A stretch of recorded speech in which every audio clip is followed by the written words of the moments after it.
Episode 6 starts with Bell telling Lili good morning. They look out the window and Lili comments on how their first expedition turned out to be kind of a disaster, huh? Bell says you can say that again. I'm sure everyone's exhausted.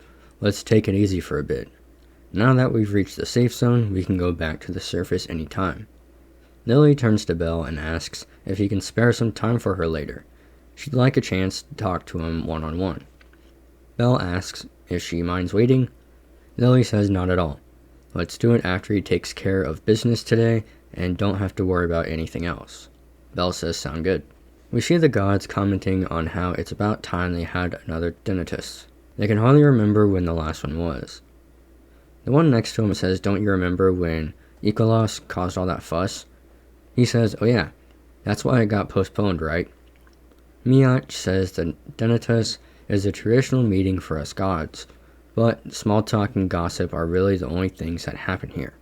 Take tells him you said it, the gods are just here to kill time. Hestia says yeah, but there's something important going on in this one that she absolutely has to show up for. Hephaestus says she's heard all about it. Her children had a rough time of it down on the lower floors, and now they're back on the 18th floor, right? Hestia says yeah, she got word of it too. Everybody came back in one piece. Miach says great, I'm sure it was a productive experience for them. Take is looking forward to the thrilling stories they'll get to hear, which is all the more reason that they have to have this meeting today. Miach says, oh yes, the naming ceremony for adventurers. Hestia says, yeah, I gotta push hard so that Bell and Welf can somehow walk away with decent aliases. Same for Chigusa and his other children. He has to see to it that they don't end up with an alias like Mikoto's absolute shadow. Ganesha introduces himself and says that he's been assigned the role of mediator for this Denitus. First up is Welf Krozo from the Hestia family. It's written as Fude, but it will be read as Ignis. They've settled on the name Ignis using the kanji for never and cold. Last up, and without further ado, it's time for them to discuss the new alias for the ever-popular Bell Cranel. Everyone cheers, but some comment on how they just gave him an alias not too long ago. Freya raises her hand and offers a suggestion. A god asks if she's part of his fan club now. She says yes. After she saw his battle against that monster the other day, she must admit he really got her heart pumping. Hestia says, well, Freya, that's nice, but this is her Bell they're talking about. So she better have racked her brains to come up with a darn good name for him. Freya says, of course, have no worries. She suggests they call him Venetus Oder, meaning husband to Freya. Hestia says no frickin' way. You don't get to call him husband. Bell is her Familia. Loki says that she's as tasteless as ever. That's what happens when you've got nothing but sex on your brain. And she's got her own idea for his name. Loizarus, meaning trickster's toy. Hestia stomps her foot and asks where does she get off calling Bell her toy. She better start taking this seriously or else. Another god raises his hand and says that he's a real gem, chestnut cream, meaning maroon rabbit. As more gods suggest name, they notice that Freya is starting to get ticked off. A lady suggests Meatedine, meaning rabbit cutie. The guy next to her says, now you're just being ridiculous. Another god says, leave it to me. You remember the rumors from a while ago about the kid having the hots for monsters, right? And suggests calling him all okay, meaning omnisexual. Hestia blows up and tells him to quit it, you jerks. Stop acting like her Bell is just some plaything for their amusement. Take tells her to calm down. She says she'll calm down after they shut up. The meeting is over and Hestia is laying there defeated and says that everyone made fun of them. Hephaestus says it's no surprise since her Familia has been rising up in the world. This is just part of the rite of passage. Miach says all is well that ends well. She fought hard and managed to make sure his new name is rather innocuous. We see that Bell's new alias is Rabbitfoot. Next, we see Bell asking Dormo and Luvis how they're doing. Luvis tells him not to worry. The healer says that everyone is making good progress on their way to recovery. Dormo says same here. We're all doing good with no problems. They really owe him big time. Bell says that he feels like he should apologize because they couldn't fully heal them. Luvis tells him that he considers himself lucky, because he's still alive after all, so don't let it bother you. They only have themselves to blame for getting into that mess in the first place. It's simply the nature of going on adventures in the dungeon. There's always a price that they must pay when seeking the unknown, and that's a reality they have to accept. After they return to the surface, they'll pay a visit to the Hestia Familia and have them outfit them with some good prosthetic limbs. He can already imagine their patron god winding up a storm when he finds out that they'll also be living and dead. He has his thanks. On honor of the name Luvis Lilix, he swears to return the favor to him someday. He is a true ally to the elves. Dormalt says, "Ha, so much pomp and circumstance with you elves." He hugs Bell and Lili and thanks them a million. If they ever find themselves in trouble, he'll come to help them out. And says one more thing, for the little prom lady here. I gotta say, the little speech she gave to everyone after they thought all hope was lost, it really hit home. That lit a fire in them. Luvis says he also wanted to mention that. Without her encouragement, he doesn't think they would have held on long enough for Bell to arrive. Vermeil agrees and says that she makes a hell of a strategist. Lili says it was no big deal. While Bell and Lili are walking back, Lili asks if he's finished with his business for the day. If he's got some time, then maybe they can have that chat she mentioned. He says sorry, not yet. He needs to see Oka and Chigusa because they also wanted to speak with him, and asks if she can wait until he's done with that. She says of course. Oka tells him that he really screwed up. He let Chigusa get hurt and failed his responsibility as a member of the Vanguard, and says please allow me to apologize. Chigusa tells him that it's not fair for him to take all the blame. She was the one who dragged the party down in the end. Bell tells them to stop. They were already doing them a huge favor by agreeing to come on the expedition. Lili is hiding in a bush eavesdropping and asks if that's all they wanted to talk about. She says that Oka and Chigusa must be the earnest types too. Oka says even so. He keeps thinking about it. Even if he had just kept her safe during the attack, then they wouldn't have been in such dire straits. Bell tells them that they're allies no matter what familia they're in. They cooperate to cover for whatever is missing, and they prop each other up when mistakes are made. That's how a party works. It's why they survived that adventure. He thinks that's all that matters. Lili says that Bell has really come into his own. She's going to make sure he listens to everything she has to say later. Daphne and Cassandra run up to Bell. She grabs him and tells him that they're having trouble and asks if he can help them out. Daphne asks if she can take him. Oka says, well, I think we've said everything that needs to be said, so they drag him away. At the cafe, or whatever it is, we hear a conversation between a group of girls talking about how Ryu still hasn't come, huh? This is the third day since she went out. She's always disappearing suddenly from time to time, but she's never left a note behind before. She's really been on pins and needles lately, and I think she's starting to remember stuff about her past. They don't think anything bad has happened yet, but maybe they're about to have some problems. The manager tells them to stop slacking off and to get ready for the evening rush. Seer asks the manager if she knows what's going on. She says that if she didn't tell you anything, she sure as hell didn't tell me. Back with Bell, we see that Daphne and Cassandra dragged him to a merchant.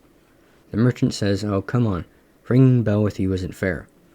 Daphne says it's totally fair because they're in the same party, right? Bell says, right. I had them join me on an expedition down here. Says fine, he can't deny that he owes him a favor from back when that Black Goliath went on a rampage. He'll give them a discount, but remember, this is a one-time deal.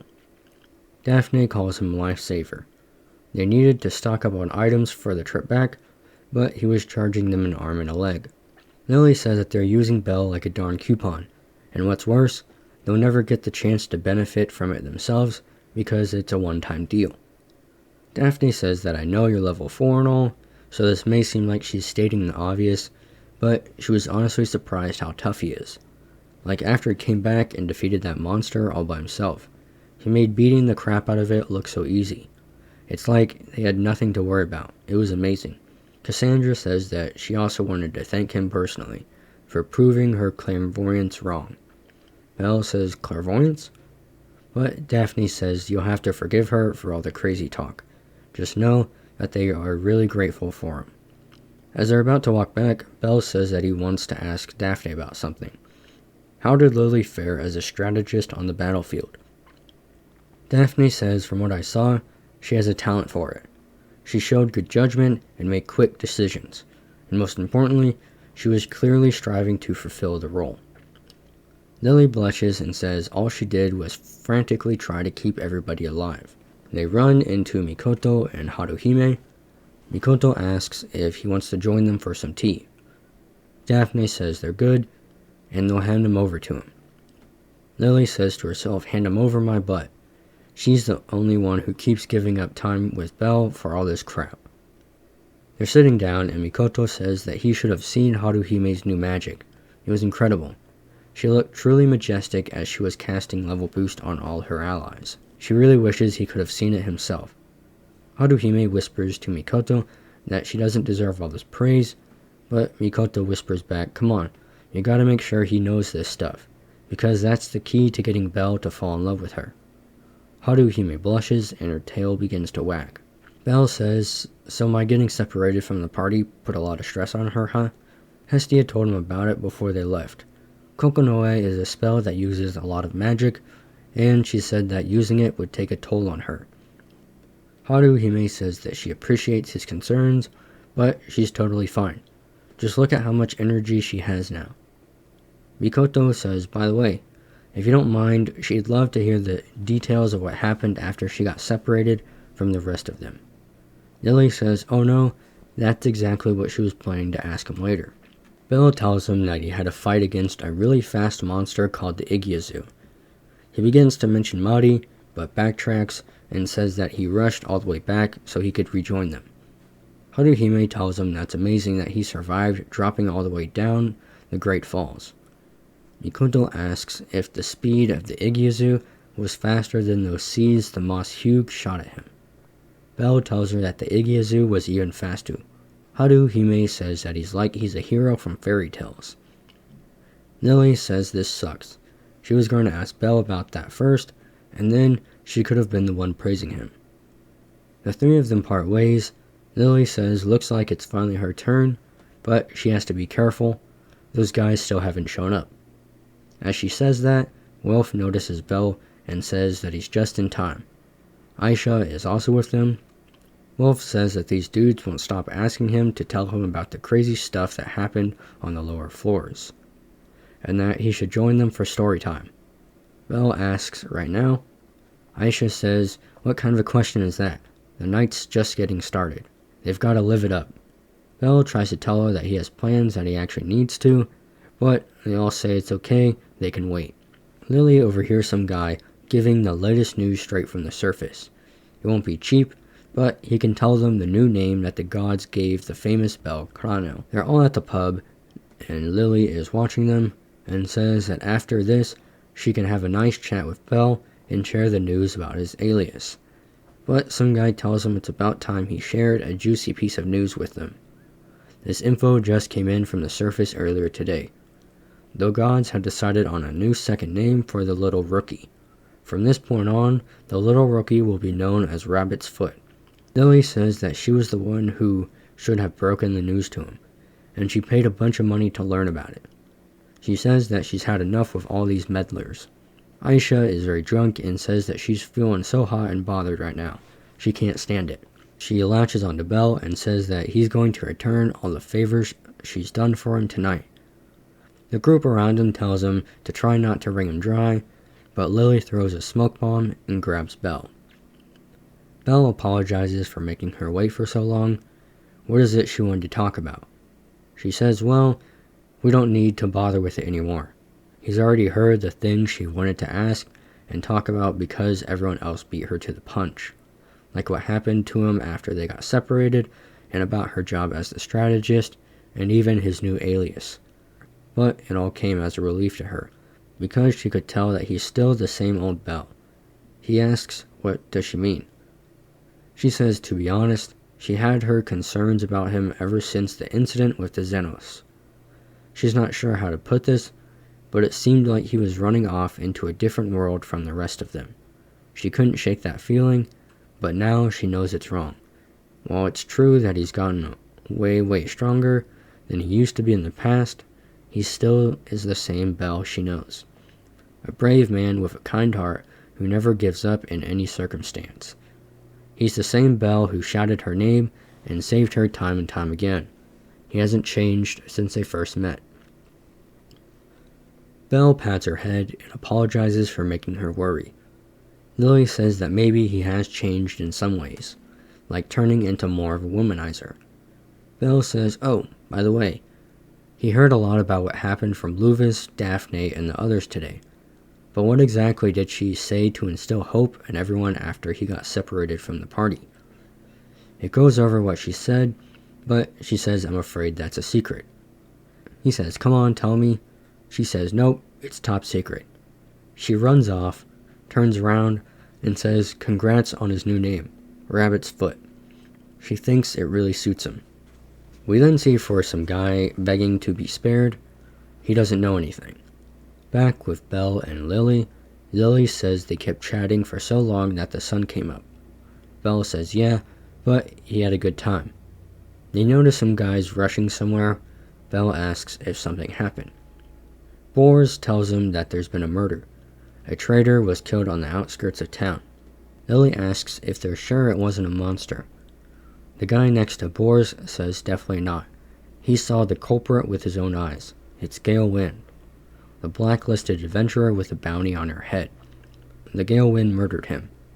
Lili asks Bell if they're talking about who they think they are. Bell says no way, Ryu would never murder someone. Then the episode ends. Some personal thoughts.